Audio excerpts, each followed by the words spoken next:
Hey folks, I'm Alex Dowd. And I'm Katie Rife. This weekend brings the theatrical release of Old, the latest movie from writer, director, and periodic twist dispenser M. Night Shyamalan. In honor of the occasion, we're looking back on the career of this divisive blockbuster visionary, from his arrival as a Hollywood household name with The Sixth Sense to his reinvention as a low-budget purveyor of high-concept thrills. It's an all Shyamalan episode. Welcome to Film Club.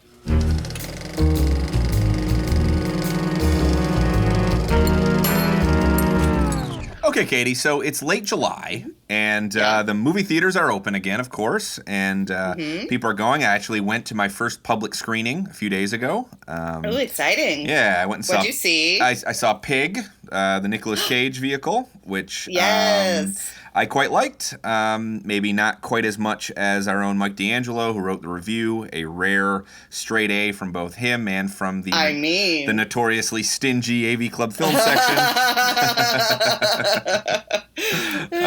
But I did like it. I think it's it very much confounds expectations about what you're going to get from a movie where Nicolas Cage plays a hermit living in the woods whose truffle pig is stolen by shady men. And I think that's great because, I mean, you know, we've talked about this, I'm sure, on the podcast before, but he's really a better actor than the sort of memification of his persona has led people to believe.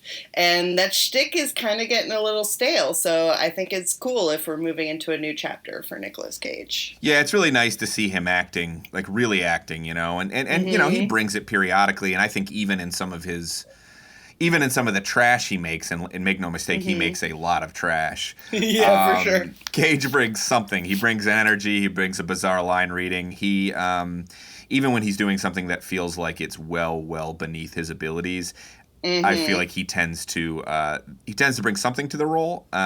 This is a movie that's genuinely worth his acting talents. He's not slumming it this time. It's a very unusual film in some ways. We're not here today, however, to talk about that film. Maybe sometime in the future, maybe towards the end of the year, perhaps, when we're talking about the best movies of the year. Oh, yeah. That might come up. But no, we are here today to talk about, of course, M. Night Shyamalan. And he has a new movie in theaters this weekend. The movie is called Old. It's based on a French graphic novel. It is about a family who are on a tropical vacation, and they're on this secluded beach, and they suddenly discover that everybody on the beach is aging much, much faster than normal. I guess as of this recording, neither of us have seen it. By the time you are listening to this, listeners, we will have seen it likely. But so we won't be talking much about Old today, but there's plenty more to talk about when talking about the career of M. Night Shyamalan. Oh, yeah. He's got a pretty robust filmography at this point. I think a lot of people, just because, we'll talk more about this later, but just kind of the reception that The Sixth Sense got when it came out, I think a lot of people maybe thought it was his first film, but it wasn't. He made two before that. That's true. Yep. He had actually made two films at that point, both much smaller films with a much quieter reception. One of them, in fact, I don't think ever even got theatrical distribution. I've never seen it. I did just recently watch his second film, and maybe we'll talk about that a little bit on today's episode as well. But just in terms of the listeners who don't know M. Night Shyamalan, and I find it very hard to believe that there are many people out there who don't know him by name at this point, but M. Night Shyamalan is at this point in his career one of the most reliable Hollywood hitmakers of this new century. I feel like that's something that has to kind of be set up front, because there is this kind of strange perception of Shyamalan that he has made a number of flops over his career, when in fact most of his films are hits. Well, part of that is that he does more like mystery, thriller, sci-fi. He plays in all the different areas of genre, but genre films are notoriously, cheap to make and get high returns. So, that's part of it. But also, like you said, like he's a name director. His name's a draw in itself. That's very true, and I think we're going to talk about how The Sixth Sense basically made that happen overnight. So his films have always been successful financially. Well, not always, obviously. His early work wasn't, but since The Sixth Sense, his films almost every movie he's made since has been financially successful. In terms of critical reception, it's been a bit more inconsistent. He certainly weathered his share of pans over the years. Just looking at Rotten Tomatoes, The Sixth Sense is his best reviewed film by that metric anyway. It got an 86% on Rotten Tomatoes. His worst reviewed film is The Last Airbender, which got a whopping 5% positive on Rotten Tomatoes. Yikes. Yeah, that's pretty bad.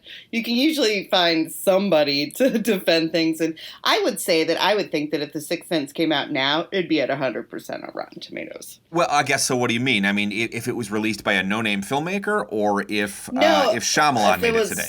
If Shyamalan made it today, I think it would get a really great reception now.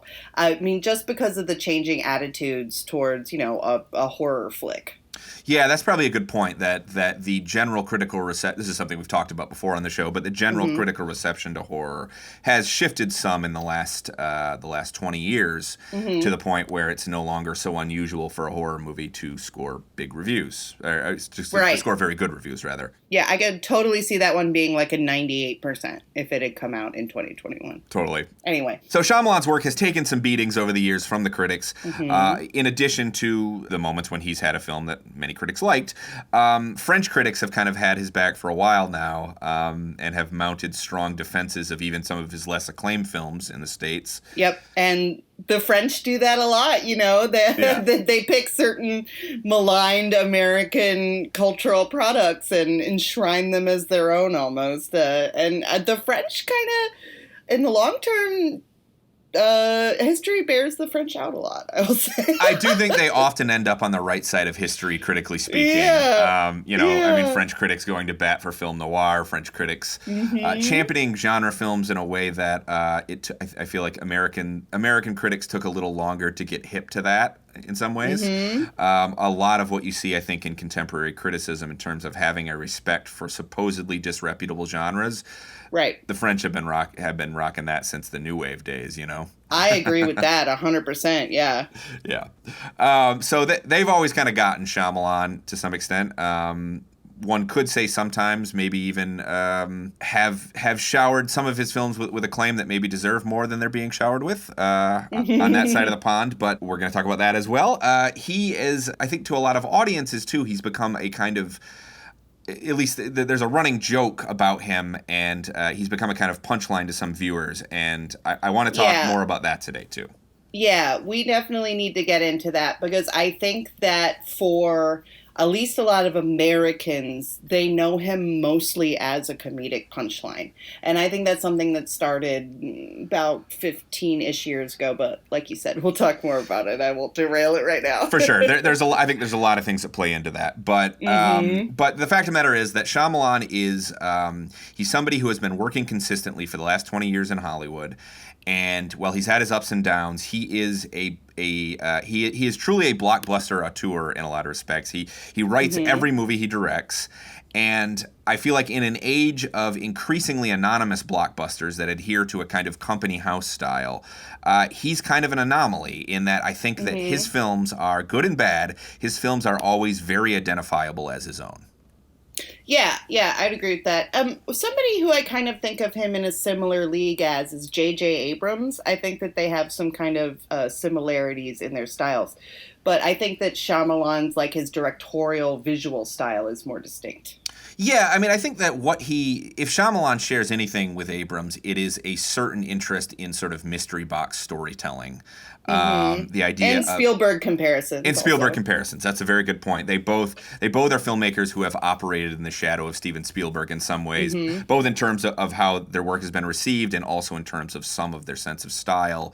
I would say that Abrams is somebody who, on a whole, as a filmmaker in Hollywood, has kind of operated as a custodian of sorts. I think that he sort of shows up in franchises, and the trains run on time, and and he often will make something in a style that is somewhat his, but also is also accomplishing what it needs to accomplish in the grand scheme of a franchise. Right. Shyamalan is somebody who I don't think has ever really fit the mold of somebody else's franchise, And he takes wilder swings, too, which is something, even when we were talking about Marvel movies, I kind of stated my preference for a risky but unsuccessful experiment over being a good shepherd of IP.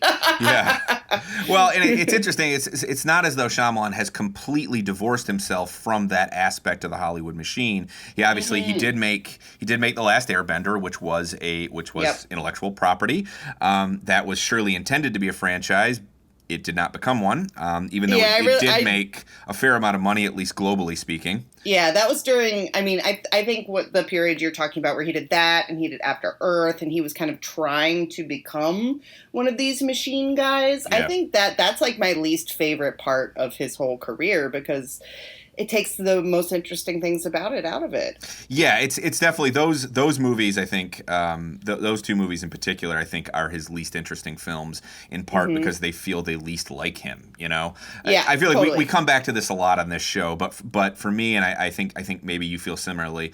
Personal expression in the mode of blockbuster filmmaking is very interesting, and I will almost always take a folly that has some mark of its creator's personality on it over something that just hits all its marks perfectly and does what crowd pleases in the exact way that it's supposed to and colors in the lines. Yep, exactly. So are you a Shyamalan fan on a whole? Well, I will say that I wasn't always. I've kind of come around to M. Night Shyamalan more recently. I admit that I kind of fell for the hype. Honestly, he had a bad reputation all throughout, like the time when I was in my early 20s up until like The Visit. He was just kind of a punchline, a joke. I saw Sixth Sense. I saw Unbreakable when it came out, but kind of, fell off the wagon after that until The Visit came out. And that kind of inspired me to go back and see some of the stuff from that mid-period. But, like you were saying, for a while, the only time I ever really heard about M. Night Shyamalan was when someone was going to, do one of those riffing shows where they make fun of the movie about it. Right. And, yeah, I feel like Shyamalan became a punchline in the 2000s, and some of that I think had to do with his work and some of the unevenness of it, and some of it had to do with other factors. Yeah. What about you, though? Well, so I was a fan from The Sixth Sense. I'd never heard him before The Sixth Sense, and I was a teenager when that came out, and I liked that film, and I liked a few that he made after it. And then I, sort of fell off with him. I kept watching his movies, but I disliked some of them that he made in the middle there. Mm-hmm. Even as there was still, I found myself still rooting for him the whole way through because I did think he's such an interesting filmmaker in a lot of ways, particularly in how he puts a movie together. And so I sort of gritted my teeth through the ones that I thought were stinkers. And always found elements of them to like. And at this point, I'd be curious to go back and watch some of those ones that I don't think work as well, like Lady in the Water, for example, or The Happening, two films that sort of took a real drubbing critically. I'd be interested to go back and watch those because over the years, I think my appreciation for what he's doing formally has grown, maybe as my appreciation for that aspect of filmmaking in general has grown. Sure, of course. And I've seen some interesting defenses mounted of those movies. Our own Ignatiy Vishnevetsky has written favorably about The Happening, which is sort of I sort of feel like even though The Last Airbender is the most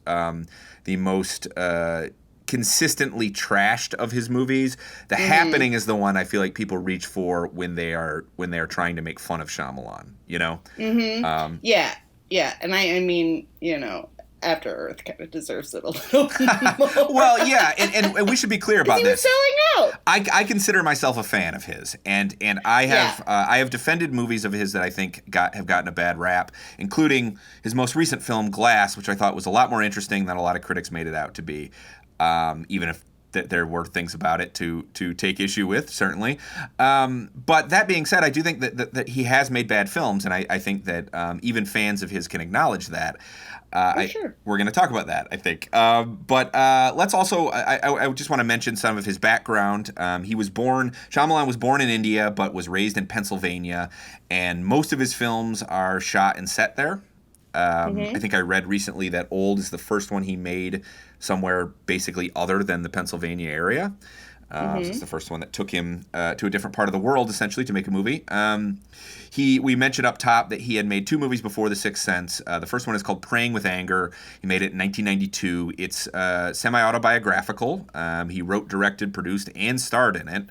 Something interesting about Shyamalan is that for a few years anyway, he was popping up in supporting roles in a lot of his films, and it felt very... Pull the Hitchcock. Yeah, exactly. It was one of the many elements that felt like him sort of reaching out to Hitchcock and courting that comparison a little bit. But Praying with Anger, I mean, he is supposedly the main character in that. He plays an Indian American man who travels to India, and it's about some of the cultural conflict he faces there. He made it when he was still a student at NYU. I've never seen it. I know plenty of Shyamalan fans who have not seen it either. It was never released in the States. It basically played the festival circuit and then kind of disappeared. I would be interested in watching it, certainly. After that, he made Wide Awake, a sort of religious-themed comedy drama in 1998. Rosie O'Donnell and Dennis Leary have small roles in it. It's basically about a small boy whose grandfather dies, and he starts going through this process of examining his faith and basically looking for God. And I just watched this movie, actually. I'd never seen it before. And it's interesting in the ways that it aligns, I think, thematically with some of what Shyamalan would get into later in his career. Yeah, certainly religion comes up in several of his films. Oh, yeah. I think he's a filmmaker who's very interested in religious themes and in this kind of searching for meaning and people's personal relationship with their faith and with God and with religion. All of that is right there explicitly in Wide Awake. What's missing in that one is... well, honestly, a lot of things, but among them, any sort of sense of the strong formal chops that he would develop shortly thereafter. Interesting. It's just not there in Wide Awake, really. It's a very... I mean, Shyamalan's movies can be very maudlin. This one is maudlin basically from start to finish.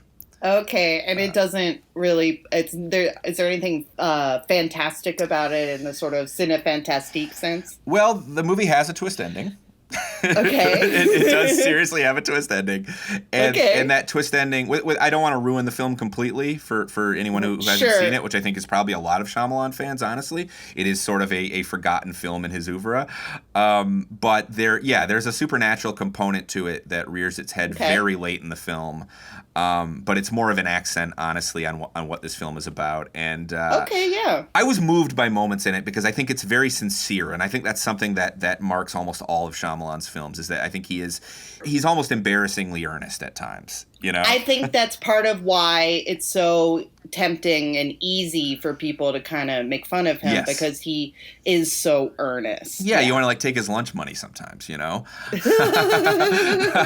I mean, it's also I think it's part of the charm of his films too. And I would say the only moments in Wide Awake that spoke to me at all were ones that felt like there's a moment in the film, for example, where part of this kid's sort of spiritual searching, it basically leads him to feeling empathy for the school bully.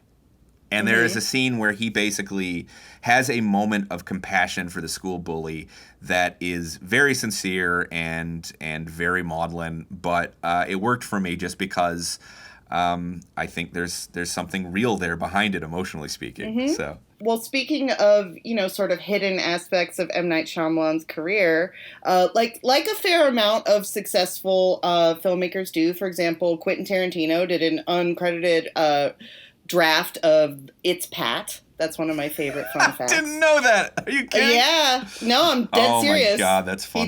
He did some punch-up work on It's Pat. Now I want to watch It's Pat and see if I can see any Tarantino-isms in it, I think he was dating Margaret Cho at the time, which explains the whole thing. But anyway, M. Night Shyamalan also kind of did this low-key screenwriting. He co-wrote the Stuart Little adaptation, and but the most fun one here for me, this is going to be my one and only twist joke in this podcast. The twist on the movie She's All That didn't come out until 2013 when M. Night Shyamalan revealed that he was a ghostwriter on that film. That's very Thank you funny. for laughing at that very stupid joke.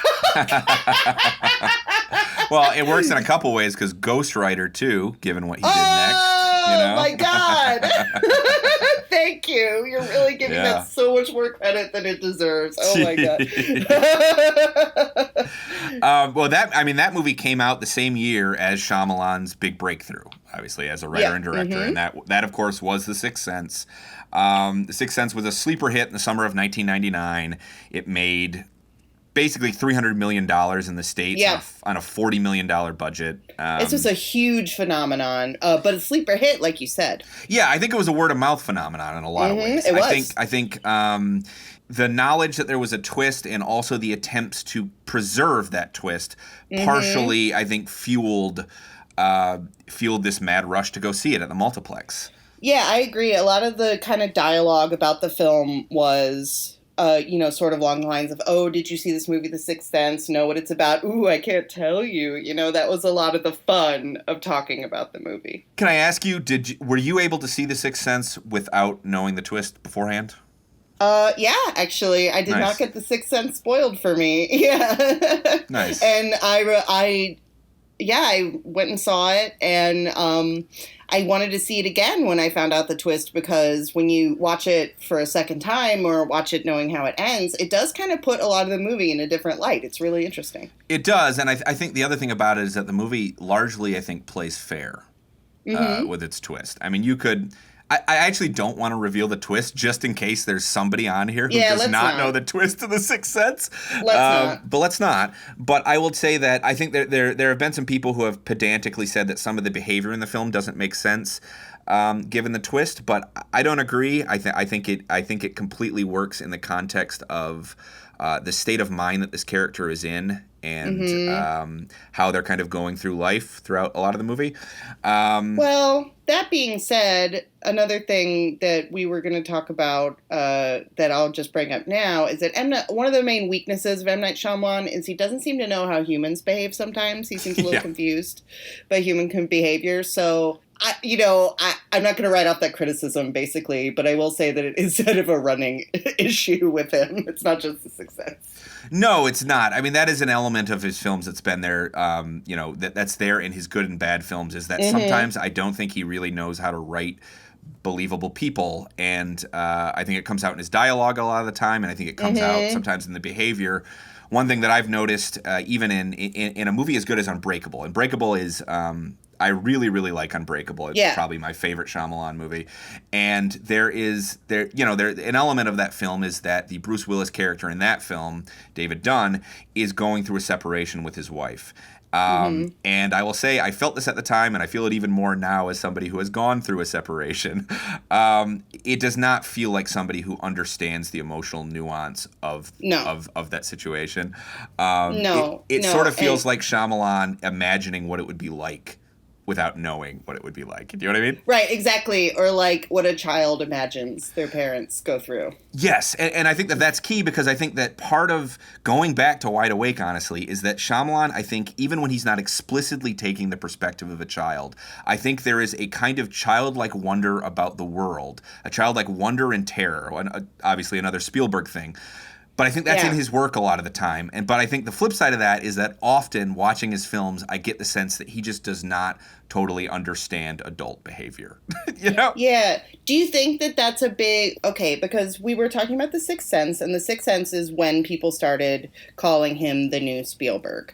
And do you think that... Like, obviously, the childlike sense of wonder is part of it, but what else do you think was motivating that comparison? I think it had to do. Yeah, I think the childlike thing is a big part of it. I think his focus on family in supernatural situations. I mean, The Sixth Sense, Spielberg. Well, I mean, Spielberg. Obviously, there's all the talk about how much he may or may not have made Poltergeist, and there's a little bit of Poltergeist, I think, in the DNA of that. But I think the fact of the matter is he made Shyamalan established himself as somebody who wanted to make these kind of emotionally resonant blockbusters. These big multiplex films that also had a little bit of that sense of resonance, of emotional resonance about them, and of family pathos in them as well. Yeah, I think that makes a lot of sense to me. And I think there's something formally about the way M. Night Shyamalan kind of paces and shoots his movies that reminds me of Spielberg as well. Very much so. I mean, they're both relentless storyboarders, for one thing. Okay. Spielberg and Shyamalan are both filmmakers who think in terms of shots as obviously as they're traditionally understood as the sort of units of a scene, the building blocks of a scene, but they also have a sense that a lot of the time, how much storytelling can we do within the context of the frame? Right. How can we guide perspective with the frame? I mean, Spielberg's movies I think are all about perspective, and I think there's a lot of that. You see a lot of that in Shyamalan's work as well, especially his big films. Right. Like there's a part in Signs where you switch to the alien's perspective for a minute, which is pretty cool. Yeah. Right. And Shyamalan offers, I think, his variations on the famous Spielberg face of somebody staring slightly into the camera, so it's into the distance at something that we will soon see. For sure. It's in Signs, it's in The Sixth Sense. I think that he has Spielberg's. I think that he showed very early on that he had the combination of some of Spielberg's formal chops combined with his sentimentality. And combined with his interests in family and in the trauma that unites certain families, I think I think Shyamalan honestly courted those comparisons at a certain point in his career. Okay. Signs is in many respects is his tribute to Steven Spielberg. I think there's a lot of Spielberg in Signs. So the comparisons never felt super off base to me. I think it did become a bit of an albatross around his neck, though, because once somebody has called somebody the new Spielberg, and once somebody has embraced that talk and said, then you have to live up to it. You have to live up to it, exactly. And in that way, I think that The Sixth Sense kind of set the course of Shyamalan's career in a lot of ways. From there on out, it's like he would specialize almost exclusively in supernatural thrillers, not exclusively, but almost exclusively. And twist endings would become part of the architecture of his films. Yeah, although, like you pointed out earlier, not all of his movies have twist endings. I personally don't think the end of Signs is really a twist. It's telegraphed so clearly throughout the film, and it's not a huge twist. It's just a plot point. Like, I really don't think that Signs has a twist at the end. I don't know. I might disagree with you. I think it's debatable. I agree that it is sort of where the plot is building, but I also think that taking something that we knew earlier in the movie, something that seemed integral to that seemed arbitrary in a way. Again, we're kind of tiptoeing around this for those who have not seen Signs. A line of dialogue that seemed arbitrary and random and proof of the universe's indifference. Fundamental indifference, taking that and investing it with basically turning that into a premonition of sorts, I think is, I don't know, that at least flirts with a twist ending to me. Okay, I'll say it flirts with it, but I don't think it's a full-on twist like in The Sixth Sense, where Certainly it completely changes everything that came before it. To me, that is a twist. And to me, Unbreakable has a twist too, because the very end of the movie throws everything before it in a new light too. Yeah. As does The Visit. That's a true twist. So, but I mean, we can agree that he's dabbled in them over the years. It has become it's become a part of an essential part of his identity as a filmmaker, even if all of his films don't have one. I would say it's about half, maybe. I mean, The Sixth Sense was an enormous success for him, not just financially, but critically and in terms of awards. It scored him a Best Picture nomination and a Best Director nomination and Best Original Screenplay. I think that's to this day, I think that those are the only Oscar nominations Shyamalan has scored, which I think speaks somewhat to the arc of his career. Yeah, I think it really does. Because, I mean, honestly, after The Sixth Sense, it basically turned into, here's the next movie from the director of The Sixth Sense. That movie wasn't as successful. Will this next one be the next movie? Will this return him to the glory of The Sixth Sense? Next one's a huge hit. Okay, so he would basically enter this cycle of comebacks and disappointments that I think has happened over the course of the years. And you and I can argue about the individual quality of these films, but I think the reality is that some of them were very well received, some of them have been well received, and some of them have not. And I think you can sort of see that in the ups and downs of his career. Yeah, and I think it became a feedback loop at a certain point, like you said, where I'm sure for him individually there was a cycle of like build up and disappointment, Yeah. and and that just and then culturally too. Once sort of people got their claws in this idea of like this projection of M. Night Shyamalan, then it sort of became a self-fulfilling prophecy, I think, after a certain point. I think very much so. And I think when a filmmaker gets that famous that quickly, I mean, using a filmmaker's name to sell a film is a sign that that filmmaker has become something close to a household name. But once you've done that, the expectations on your work are going to be very, very high. And yeah, I agree. I think it probably has shaped some of the choices he's made as a filmmaker over the years, some of the projects he's done. I think it's also shaped the reception to his films over the years. Yeah, and I mean, honestly, to me, like my personal theory on M. Night Shyamalan has a lot to do with this cycle of anticipation and living up to expectations and things like that.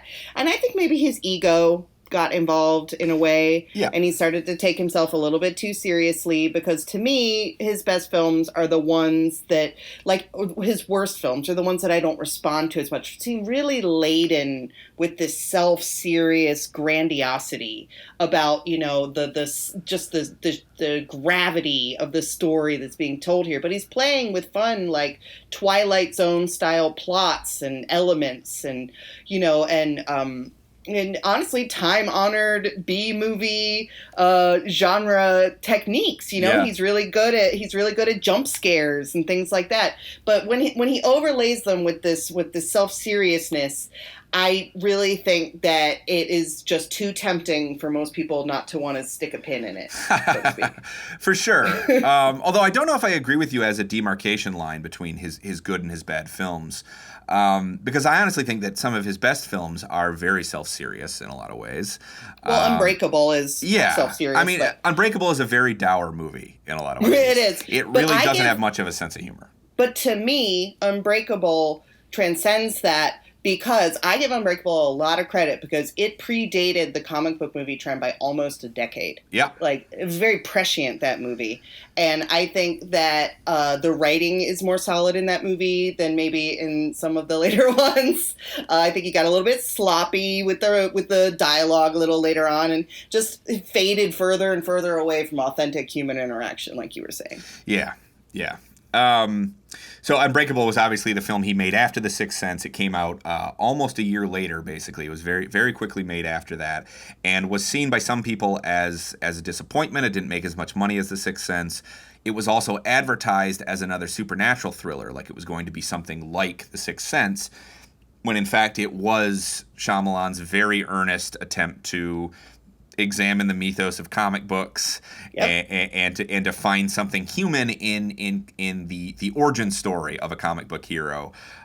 This notion of reaching for purpose and meaning in your life. And I find that aspect of the film actually to be enormously moving. It's one of the reasons I think it's his best film. I think he treats it with a way that's kind of consistent with the way a religious person sees the world too, where it's a lot about like divine ordinance and destiny and concepts like that. Yeah. I mean, that's a good point, because it is ultimately kind of a religious film too, in a sense, because it is about somebody finding their purpose in life, which is how a lot of people feel when they find God or when they find religion. It is somebody who feels disconnected from the world and from his own life and from himself until he finds this calling.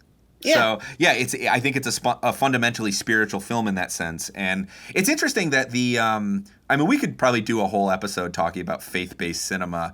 And, Shyamalan is rarely lumped into that, I think largely because that carries, at least among critical circles, faith-based cinema carries some very negative connotations. Well, sure. But that's the fault of a small handful of production companies. Really. It is. That's PureFlix's fault entirely. Indeed. But I think that his movies, I think that Shyamalan's movies, a lot of them are rather overtly spiritual, but they're also not sermons. I mean, you know? yeah, that's the thing. That's the thing. When we talk about faith-based cinema in the pure flicks mold, that is a movie that has an explicit, almost the structure of a sermon where, you know, you hear about the fire and brimstone and then they call you to come to God at the end, you know, like those are explicit calls to religion, and they say Jesus Christ is king and all that kind of dogmatic stuff.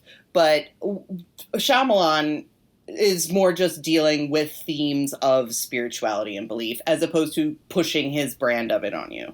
I think he's genuinely interested in issues of faith, and I think he's genuinely interested in the relationship between the tangible physical world and a world that you can't necessarily see always. Yeah, you know? like Scorsese's movies can be spiritual in a similar way, where he's just working out these issues in his own mind through a narrative. Exactly.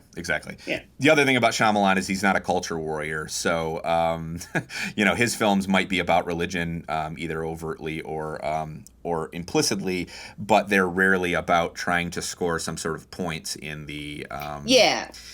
in the it's American not a my political. team, your team kind of thing. It is definitely not. It's definitely not.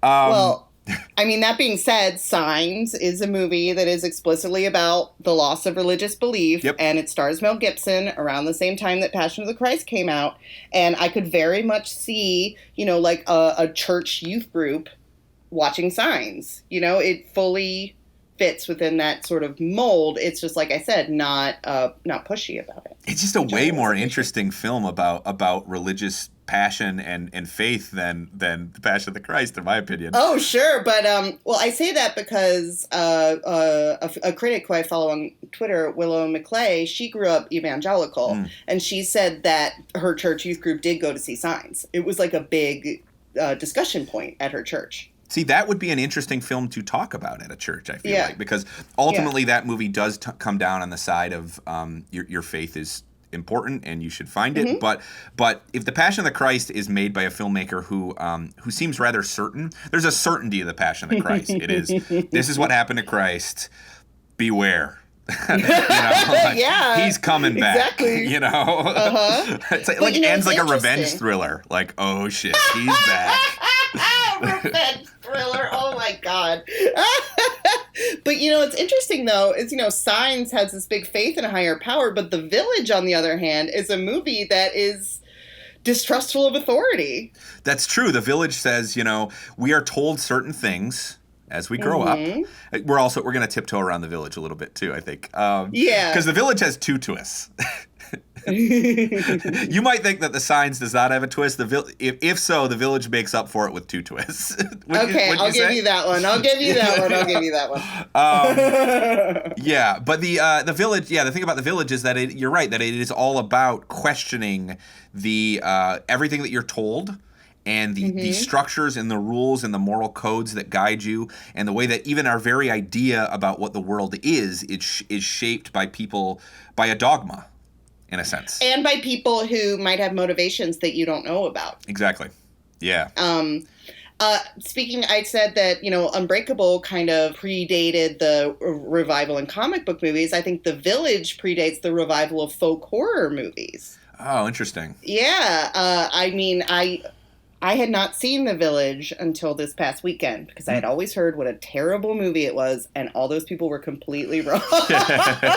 This movie is 100% my jam. I loved the cast. I thought the acting was honestly better than the acting in Signs. I thought it was well acted, and I thought the way that it laid out the twist was cool, and I thought it was great. I love him playing in more of a folktale fantasy kind of sandbox. Yeah. As opposed to a more pure sci-fi one. Totally. I have mixed feelings about The Village. And I have for years. Yeah, I mean... it's Roger Deakins, buddy. Come on. Well, yeah. I mean, I think... As an aesthetic object, The Village is gorgeous. I think it's one of his best. It's one of his best crafted films, no question. And some of that comes down to Deakins, and some of that just comes down to the production design. Some of it comes down to the film's use of color. A beautiful score in that film as well. Beautiful. Yeah, the score. craft in that movie is very good. It's way up there. I've always just found it as a piece of storytelling a little silly, honestly. Okay. But no, you know, I mean, You're not the only one. Well, and the thing is that you kind of have to accept that with Shyamalan in general, I think. That's part of the buy-in. I think a lot of his movies are kind of silly. I mean, Unbreakable is my favorite, and there's a certain silliness to Unbreakable as well in the way that comic books are silly, you know? I just thought it was really interesting having seen this movie after having seen just shitloads of so-called elevated horror films. I was like, wow, so this film's just been kind of hanging in the background of this whole movement this whole time. Yeah. Going back and like going back over some Shyamalan movies and seeing some for the first time, I've really grown to appreciate how kind of ahead of the curve he is on a lot of just storytelling trends. Can you go into that more? He was dealing with the subject matter before they became like subgenres onto themselves, like superhero movies and folk horror movies and elevated horror movies, and also The Visit. I predict there's going to be a found footage revival soon that's already kind of in the works, and he made The Visit in 2015. And I thought he was really liberated by the found footage format, which I thought was really interesting because for a lot of directors, it kind of boxes them in. But I think he was having a lot of fun making that movie. Yeah, well, I mean, two things about The Visit is that he made that film immediately after two of his I think bigger budget films, and the two that I think are kind of the least distinctive in terms of this is Shyamalan's personality as a filmmaker, and I don't think it's any accident they're two of his worst films too, and those two would obviously be The Last Airbender and also After Earth. After Earth, yes. So I think that for him, The Visit was kind of I'm going to go back to basics, maybe out of necessity, but it feels like in some ways, the smallest movie of his career since those early days, since his original features. He made it for very little money. It's got strong fuck it energy. It does. And I like that this was something that we talked about on Film Club way back in the day when we were talking about The Visit, actually, one of the first episodes of Film Club. But we were talking about the fact that Shyamalan is somebody who cares a lot about how the camera is being used in a movie.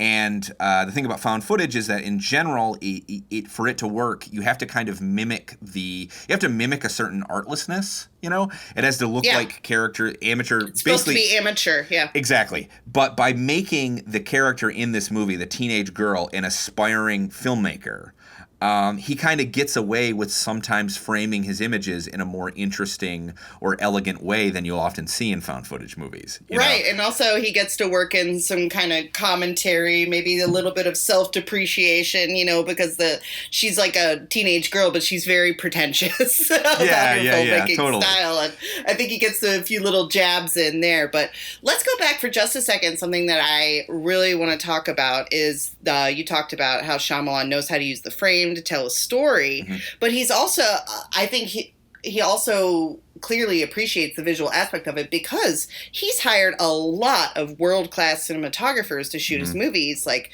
we have a list here. It's Tak Fujimoto, Eduardo Serra, Roger Deakins, who I mentioned, Christopher Doyle, Peter Szuslitsky, Mike Juliakis. Apologies to those last two if I said their names wrong, but, it's a very impressive list of cinematographers. Yeah, I mean, I think that as a filmmaker who gives a shit about the way that his film is framed, the way that he's using the form of filmmaking to enhance themes and to tell his story, I think it's very important to work with cinematographers who are going to give him the best of that world, So yeah, he has collaborated with lots of very talented DPs.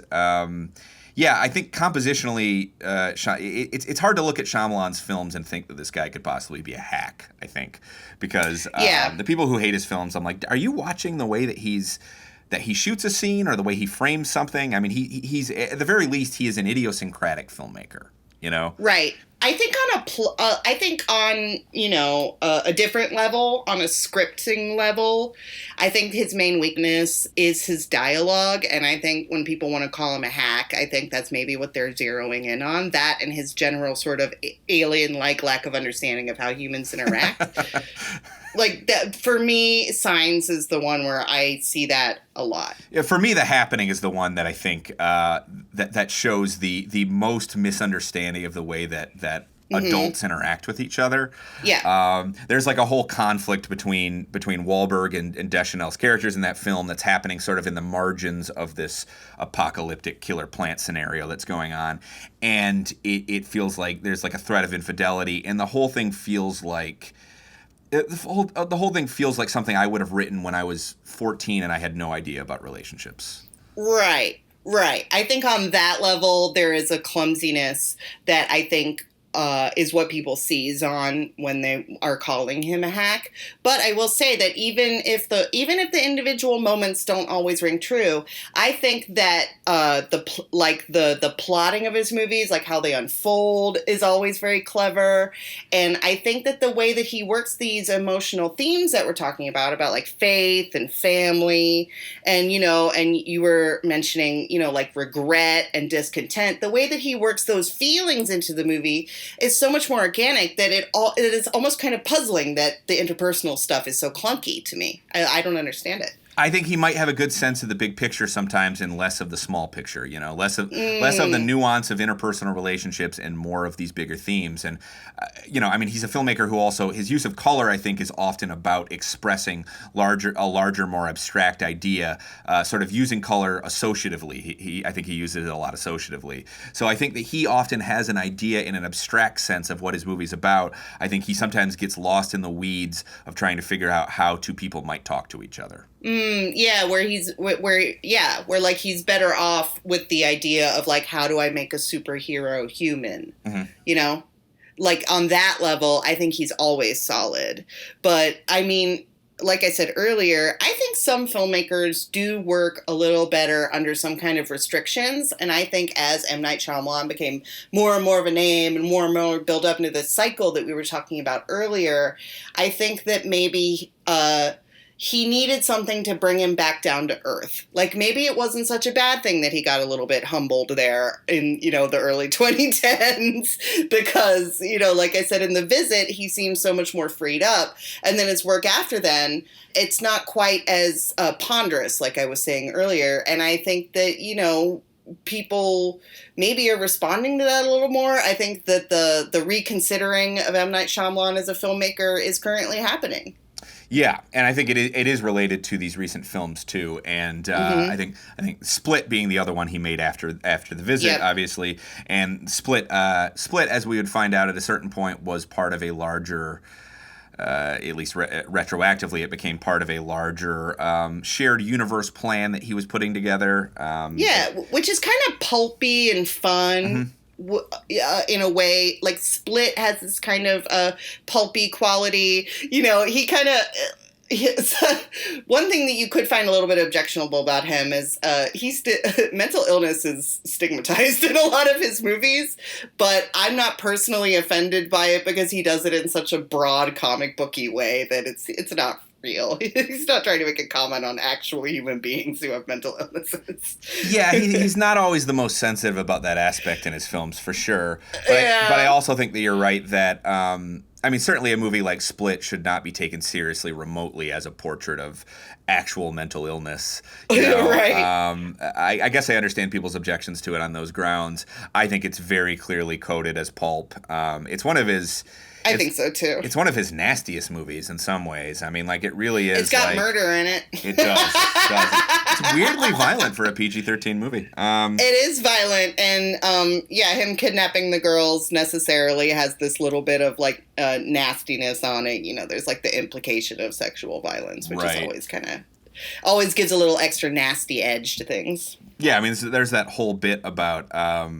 There's that whole bit about the main character, played by Anya Taylor-Joy, and her and the sort of her traumatic family history, and that sequence is one of the, I would say, one of the more genuinely disturbing scenes in Shyamalan's in the history of Shyamalan's work, I would say.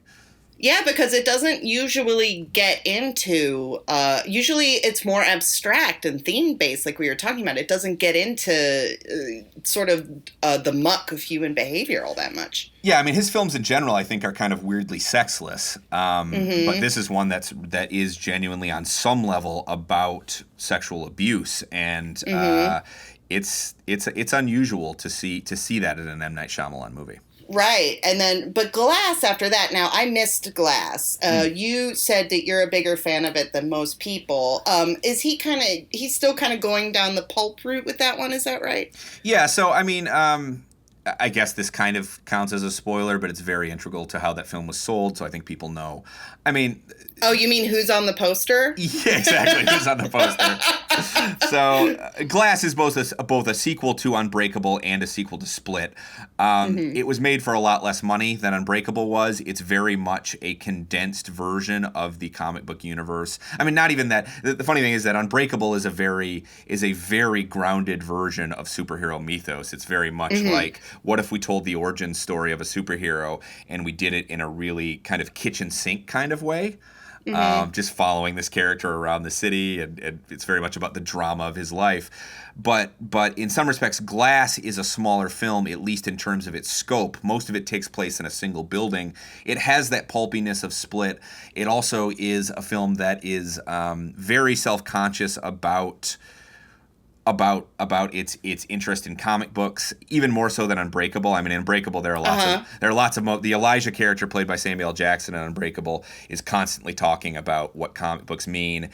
That is like every character is doing that in Glass. Okay.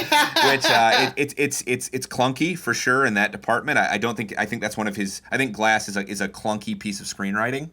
But I do think that Shyamalan, it's interesting because, like you said, Unbreakable predated kind of the big comic book boom that happened in Hollywood. Came out the same year as X-Men. So I mean, those movies were happening, and they sort of ushered in a new era of comic book cinema, and it would be a few years before they would become truly the dominant force of Hollywood entertainment. So he was very much ahead of the curve in Unbreakable.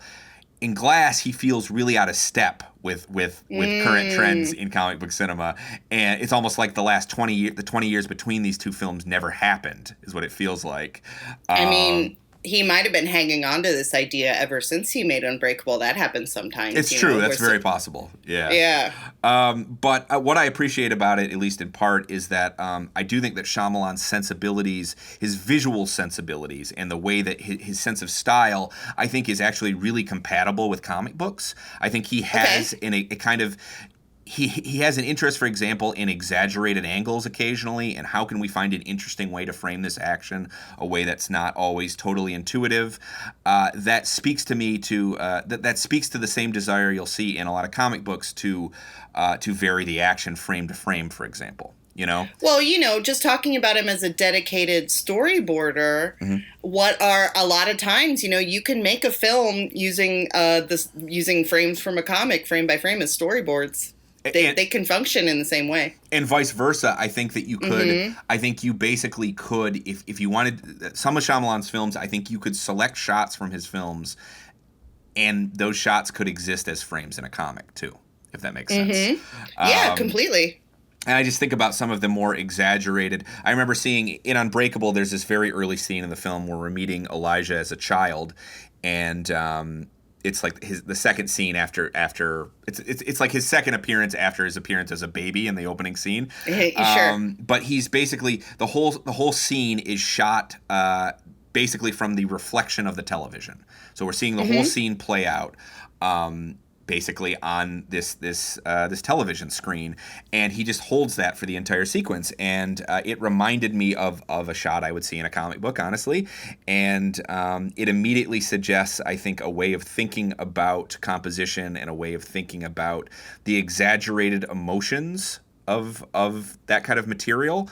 I think it just suggests that Shyamalan is a better fit for comic book cinema than some might think, Yeah. Well, we talked about the Spielberg comparisons, the comic books, the Rod Serling of it all. But I also, another thing I kind of appreciate about M. Night Shyamalan is he started working in sort of a Hitchcock sandbox at one point. We mentioned him doing cameos in his own movies, mm-hmm. which is very Hitchcockian. But I also think that,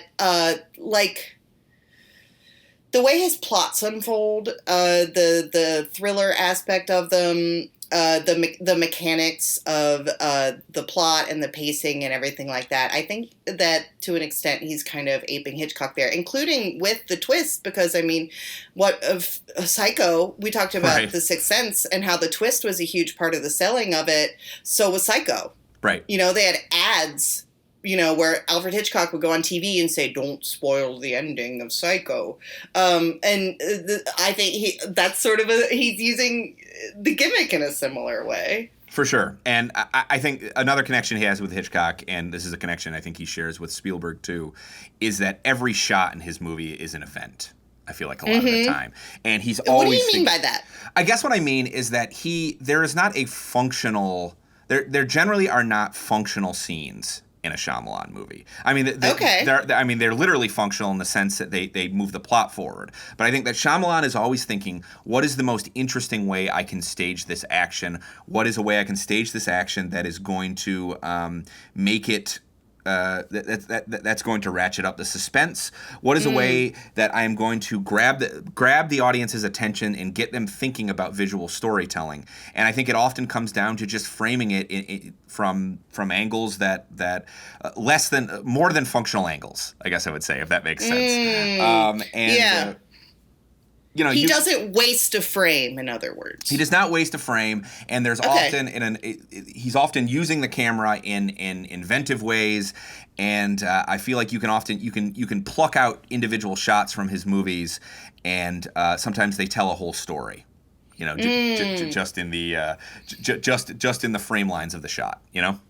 Yeah, and we were talking about not wasting a frame or wasting a composition. Some of these compositions will go on for a while because he also likes to use long takes to build up suspense. He does. Yeah, in The Visit, he kind of lifts a thing from the Paranormal Activity movies by having, a long shot where a camera will just be in the corner, and then you watch something spooky going on in the opposite corner. Yep. No, there's a long sequence in Signs that I feel like plays with duration.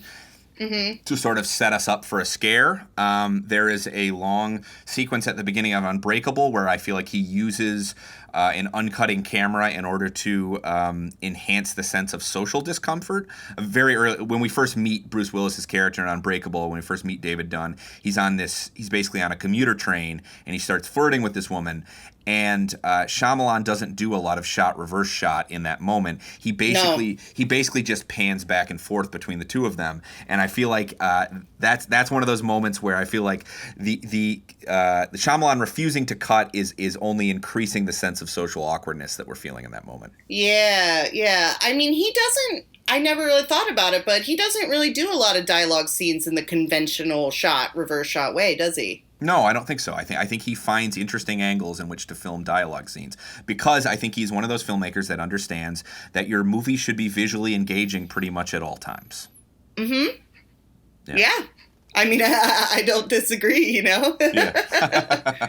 So we're talking up all the good parts of M. Night Shyamalan. I believe there's only one film whose name we have not spoken thus far, and that is The Lady in the Water, mm-hmm. which kind of a forgettable.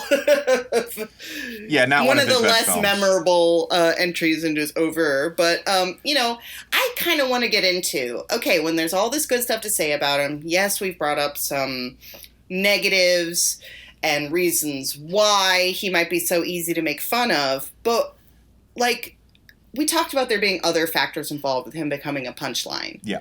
What do you think those are? Let's get into it. I think there's a variety of reasons, honestly. I think there's a lot of reasons he became a punchline. And I think the most fundamental one, I think, is that he basically came out swinging with a big hit where his name was above where his name became synonymous with a certain kind of movie. And then mm-hmm. people went into those movies going, what else you got? you know?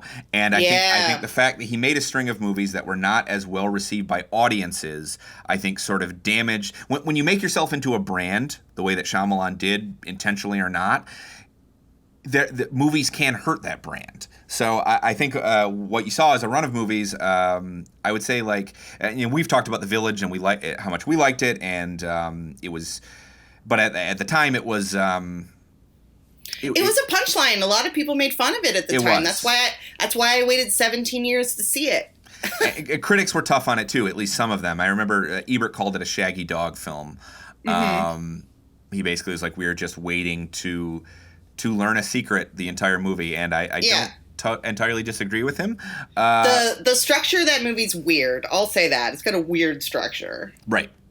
But his run from The Village, so he did The Village, Lady in the Water, The Happening, The Last Airbender, and After Earth all in a row. Woof. Most of those movies made money. Many of them were not well received by either critics or by audiences. And I think it got to a point, I don't know, I'm sure you've experienced this too. I think the specific moment I experienced it was a trailer for the movie Devil, which he conceived the story for and produced. And his name came up on the screen. And it was like a hail of laughter and groans. Yeah, it got to the point where people would giggle at the mere mention of his name. Right. Yeah. Right. I think there's another dimension to that, too, which is something that, like you said, there's a lot of other reasons for it, but you can't help but notice that when people are making fun of M. Night Shyamalan, there's two basic jokes. There's the twist joke, which I have been guilty of indulging in the past. I'm going to confess my sins right now. But the other one that would come up a lot that bothers me is when people would make fun of his name and act like it was unpronounceable or like Shimalama Ding Dong Goobadoo. And doesn't that strike you as a little racist? It's more than a little racist. I think it's definitely racist. It might be casually racist.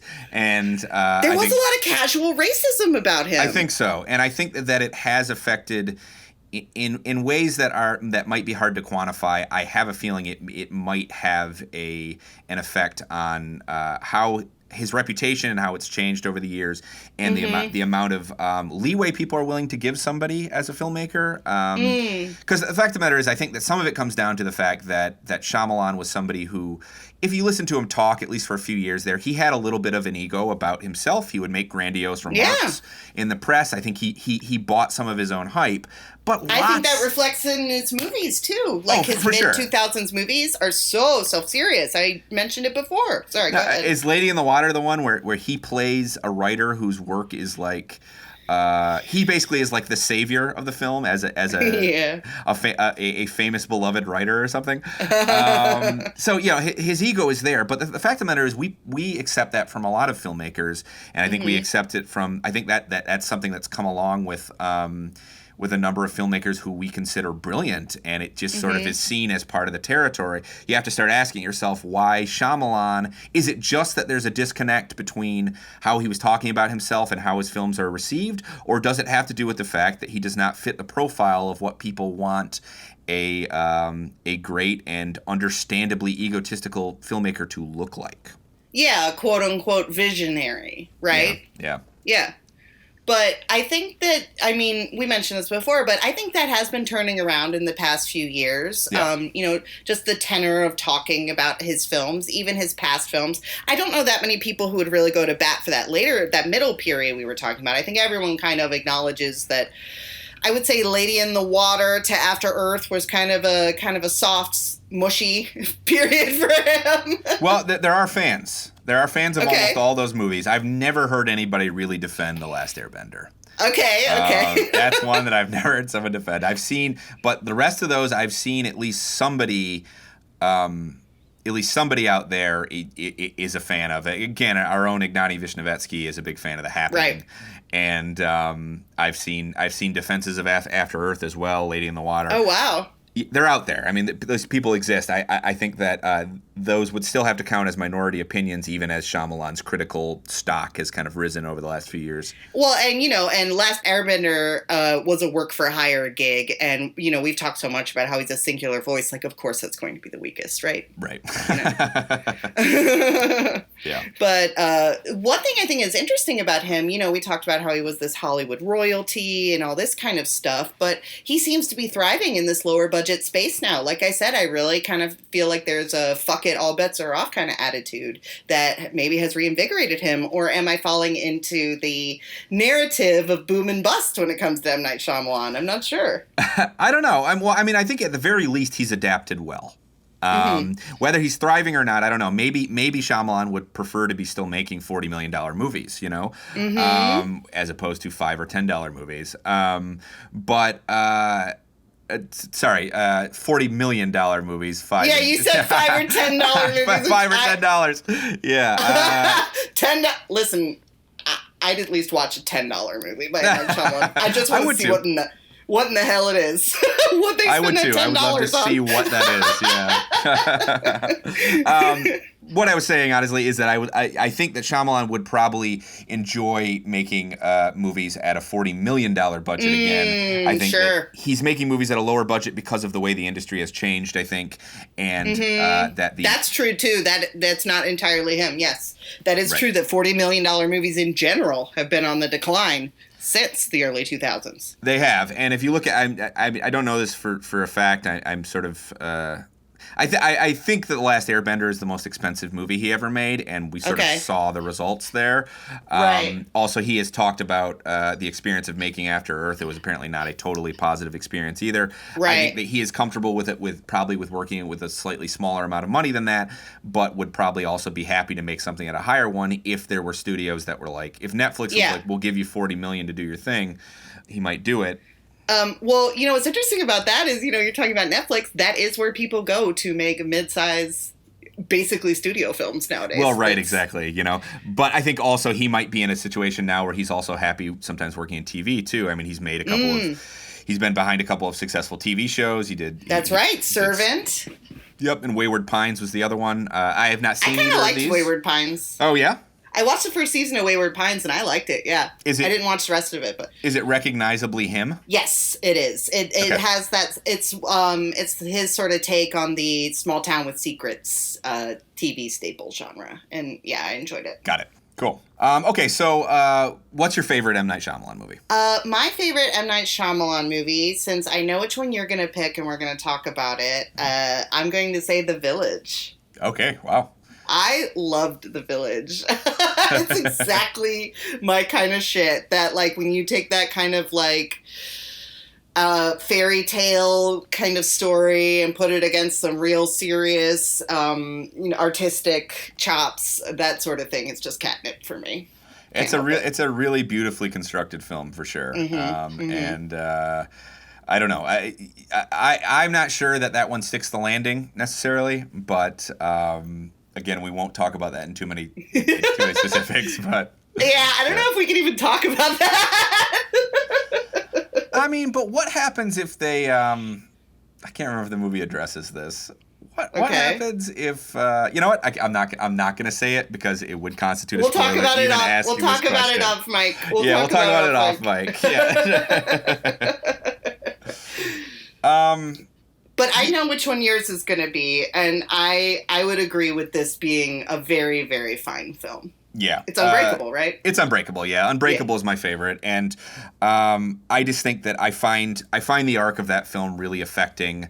I think that that is... I mean, one of the things I really like about Shyamalan's films, and something that I was struck rewatching The Sixth Sense a couple years ago, around its 20th anniversary, is just how deliberately paced his films often are. How much they're willing to let us linger in the spaces that these characters are in, both the emotional and the physical spaces. And I think that his performance in Unbreakable is even stronger than the one... Willis's is even stronger than the one he gives in The Sixth Sense. Yeah, I actually think so, too. And I like Samuel L. Jackson's performance in the movie, too. Oh, he's terrific in it, too. It's one of his better latter-day performances. I guess you can't really call it latter-day anymore. It's 20 years old. It was 20 years ago. But post-Pulp Fiction performances. Yeah. Yeah, like one of my favorite scenes in the film is, so if you've never seen Unbreakable, basically Bruce Willis plays a guy. He's just kind of a regular guy, security guard. He survives a train accident that kills everyone else on board. And that attracts the attention of Samuel L. Jackson's character, who is, he owns like an art gallery that sells comic art. He's a big comic book collector. And he's convinced that Bruce Willis's character is a superhero. Like, he has superpowers. He cannot be hurt. And so as part of this, he follows him to work and shows him around work. And there's one part where Bruce Willis seems to have kind of a sixth sense of who in the line waiting to get into this stadium is going to be a threat. And he kind of subtly pushes the guy out of line. And so Samuel L. Jackson's character follows him to see if Bruce Willis's character's instinct is correct, and it does turn out to be correct. But another part of the film, they call Samuel L. Jackson's character Mr. Glass because he has really brittle bones, and he ends up falling down the stairs chasing this guy, and just him falling down the stairs, but then he sees something that confirms that this guy is dangerous, and confirms, therefore, that his theory, like, he's like, oh yes, he does have superpower. He knew this guy was dangerous, and just the smile on his face in that moment, like he just broke every bone in his body, but he's like delirious with happiness. It's a really cool scene. Yeah, for sure. I mean, I think there's a lot of really well-staged moments and a lot of well-acted moments in the film. And while I don't think the movie's vision of a couple going through a separation is particularly credible or specific, I think that the overarching idea of somebody who feels out of place in their life and doesn't know why, somebody who is suffering from some degree of depression and can't connect with their value in life, I think ends up being enormously moving, I think, in the context of this film. And placing that in the context of superhero cinema, I think it just really works. And I think there are actually a lot of small human moments in this movie that I think are as exciting as the moments when it's being when it's being fantastical in a comic book kind of way. There's this remarkable scene where because Willis's son starts to kind of believe what Jackson's character is saying about him, and the son decides he's going to prove it in some way, and it is this insanely tense scene that actually does, in a way, we talked about Shyamalan's films sometimes feeling like this collision of a childlike sensibility with an adult world. This is the most explicit example of that I can think of in his filmography. You know which scene I'm talking about, right? Yeah, I know which scene you're talking about. We'll just say the scene with the gun in the film, the scene with the gun. And that scene is, I think, very explicitly about somebody with a childlike understanding of the world colliding with the realities of the world, you know? Right, yeah. It's like the filmmaker is talking to himself almost in that moment. Yeah. And I will say, sometimes the comedy in M. Night Shyamalan's movies just doesn't work for me. It's just really just splats. But there are some funny moments in Unbreakable. Like, there's an earlier version of the scene that you're talking about where they're doing feats of strength, and this is kind of what convinces the kid that Bruce Willis is a superhero. Yeah. And that scene's really funny. You know, it's a light, funny scene, which he isn't always able to do in his films. Very much so. Yep. So, yeah, I mean, I think that everything that we're talking about kind of speaks to the thing with M. Night Shyamalan is, at his best, he can bring the human element into his movies. But always, even when he stumbles there, he always has kind of a strong command of theme and story and visual storytelling. It's just that sometimes he doesn't know how people act, and so that leads people to make fun of him. Would you say that's sort of a summation of... Yeah, I think that's a big part of it. I think ultimately that he's not always as gifted of a writer as that early Oscar nomination might lead you to expect from his work. I think that his writing can be bumpy, but I think the sincerity of his vision is always there, and I think that what he's doing with the camera, especially, even a movie like The Happening, which I think earned some of the derision it's received over the years, even that has remarkable sequences. I mean, there's a great scene where. Just a great, unusual scene where we're seeing basically a mass suicide, and somebody raises a gun to their head and fires, and then drops the gun on the pavement, and somebody else comes and picks it up. And it's just a marvel of staging. And I think you're always going to get that in almost all of his movies, even when they don't always hang together as well as you'd hope. Well, that leads me to maybe one last question, which is, would you like to see him directing other people's scripts, though? Because, like, his vision, he writes all of his movies, and that seems to be the weakness that's jumping out. But his vision is so singular, I wonder how it would play if he was directing someone else's script. He'd have to be invested in the story. Yeah, maybe he could get a co-writer. Yeah. So his fingerprints are still on the script, but there's somebody who is there who can maybe say no to some of his corny jokes and some of the flatter interactions in his films. That's all we've got for you this week. Old is now playing in theaters. Please be sure to rate, review, and subscribe to Film Club wherever you get your podcasts. This week's episode of Film Club was hosted by me, Alex Dowd, and by Katie Rife. Our sound mixer and finishing editor is Zach Goldsboro, and our motion graphics designer is Julie Mullins. Stay tuned next week. We'll have a brand new episode. Thanks, folks. Bye.